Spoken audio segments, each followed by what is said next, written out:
One thing that is being said and being talked about is the fact that if Britain had not left the EU, there is a potential that not only on the inflation front, but also on the cost of living front, the country would be dealing with it in a better manner, just because the freedom of goods and trade would have maybe mitigated the cost of living impact and things like that. Do you think that would have made a significant impact if Britain was still in the EU when the pandemic had hit, in terms of its post-COVID recovery? I, as an economist, I think that the consequences of Brexit are not favorable to Britain, especially in the short run of 3-5 years, but maybe even in the long run of 10-15 years. This is a major disruption that was introduced in terms of legal arrangements, regulations, supply chains.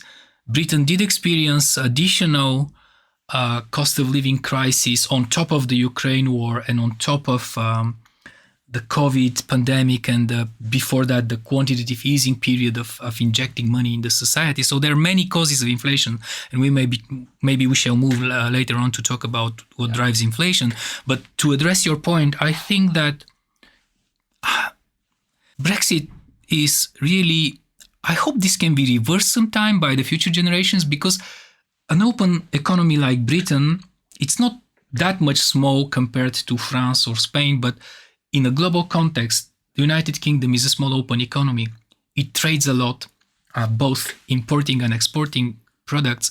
And what I teach in international economics, what we know in international economics, is that the welfare of a nation with free trade and with some regulation, of course, would be better than trying to build some trade barriers, such as Brexit.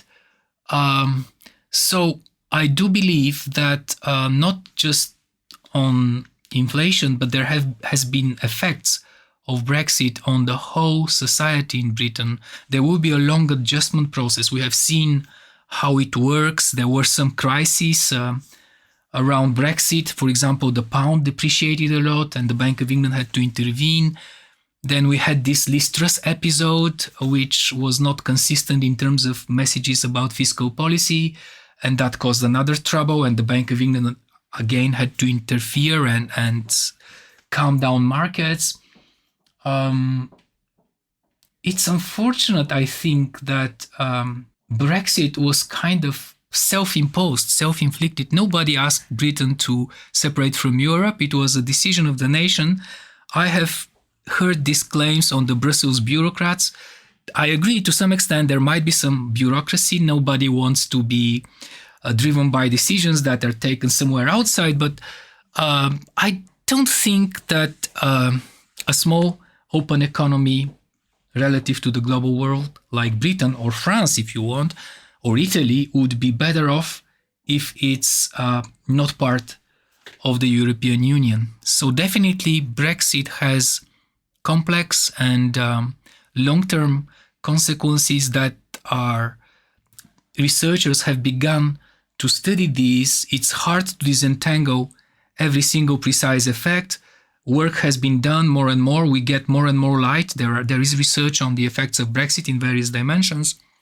And we have experienced these problems, for example, the supply problems with fresh vegetables or fresh fruits from Europe or grain, or there was shortages of truck drivers at some point. There were long delays because of the customs formalities once the Brexit regulations entered into force. So instead of just passing the channel without any formalities, you have to, for example, to block a chain of trucks there, and they stay for, I don't know, half a day or 1 day or 3 hours. And so there is delays. Then the economy sometimes, I know that a lot of the pro-Brexit propaganda was centered about immigration, about those Eastern Europeans who come here and take our jobs.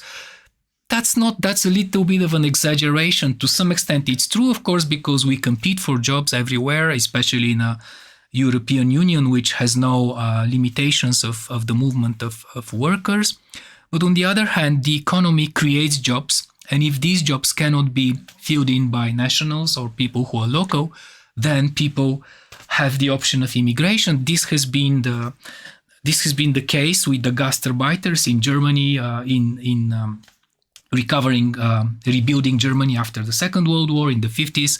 And so to some extent, immigration is driven by the needs of the economy in a particular field, construction, for example, or agriculture, or hospitals. You don't have enough local people who would take these jobs. Maybe the salaries are not that much good, or maybe the qualifications that you need for them, people either do not want to work hard in the construction business or in agriculture, or they have different options. So in a sense, migrant workers often do a good thing for the economy. They also pay taxes. All these migrant workers, they give some money to the budget, and then the budget can spend for health, for education.